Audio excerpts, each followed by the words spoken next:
in whatever piece of wood is going to be used as the base, we need to be able to determine the center of the circle and mark it, because that's where our flange is going to go. So to determine the center of a circle, what you do is you draw a chord, and a chord is any straight line that goes through the circle. And I'm going to just draw my chord here, but I'm going to make it exactly 11 inches.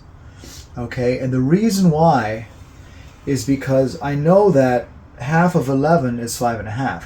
So I can keep my ruler here and already mark half of the 11, which is 5.5. So now I've got the center of my chord.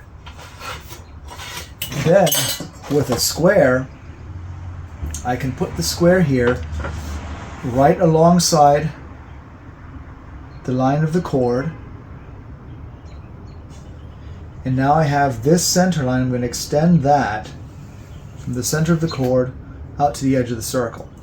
And once I finish that line is going to become my diameter line.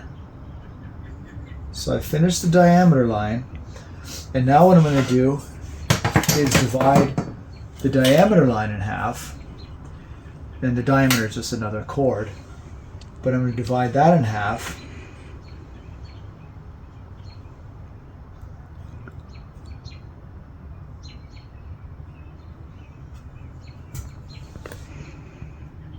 And the halfway point, or the midpoint of my diameter chord, is going to be the center of the circle.